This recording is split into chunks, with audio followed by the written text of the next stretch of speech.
All right, the Atlantic still quiet right now, but Tropical Storm Erick spinning out in the Pacific.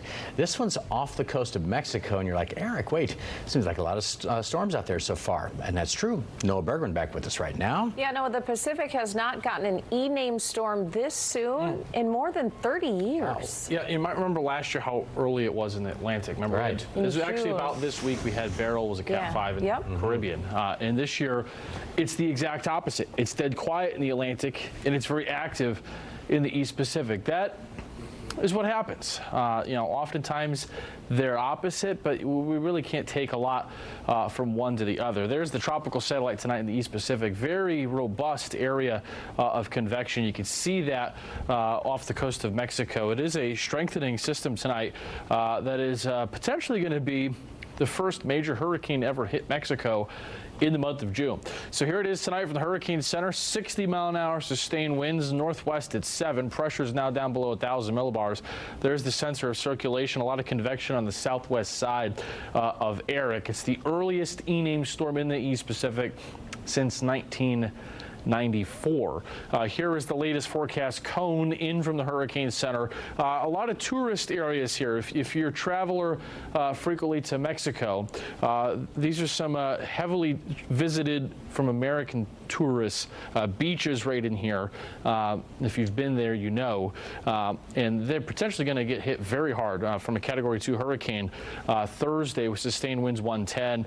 If it does get to major, it'd be the first major hurricane ever to hit Mexico in the month of June, then weakening from there. The average E-name storm is about July 23rd in the East Pacific, and this is more than a full month ahead of schedule there.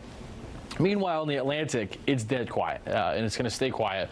The Atlantic generally is a little bit further behind than the East Pacific. The average A-name storm is June 20th. We see the average E-name storm as opposed to the end of July, the end of August in the Atlantic basin. Look out here, there's really not much. There's a lot of dust that's helping to keep things at bay right now, but on the colorized satellite, you don't even see hardly any convection out here.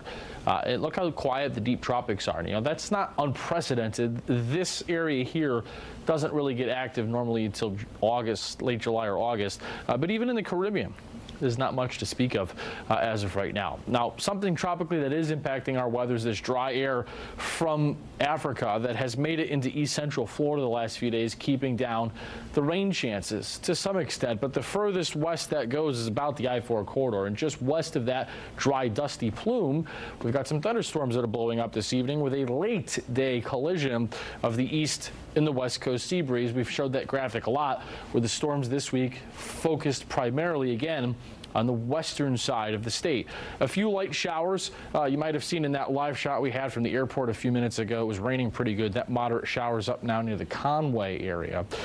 In and around Orlando, a couple of light showers right now, but nothing too much to write home about, and a couple of light showers from Heathrow back towards Apopka. The one thunderstorm now is from the Villages to Bushnell right along I-75. This is going to drift to the northwest towards Denellen over the next 90 minutes to 2 hours, exiting our area. Meanwhile, down to the south from Lakewood Ranch up to Manatee County in Tampa, a big thunderstorm here going into Tampa Bay over the next hour or two.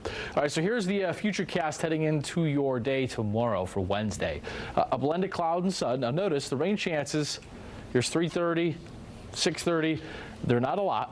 What does form is mainly west of town, and there could be some stuff late into the evening like tonight west of here, but it's not really that significant. Going into Thursday, it's copy-paste again.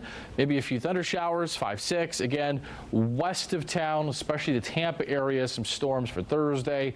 Going into Friday, start with some sunshine. This is a day there's a little bit better chance of storms. I think they'll be more numerous, but again, west of town. But Friday, there'll be more of them and earlier. Ocala, the Villages, Clearmont, Gainesville, Palm Coast. Here's 4 o'clock Friday. Here's 5:30. Some numerous storms. But again, if you're east of I-4, there's really not a lot of storms really at all anytime soon. So 95 tomorrow, it's really hot. 94 Thursday, higher rain chance Friday, but again, mainly I-4 and points west. The weekend rain chances come down. We stay in the mid-90s heading into next week. All right, Noah, thank you. Coming up next here at 10, new perks for some Costco members.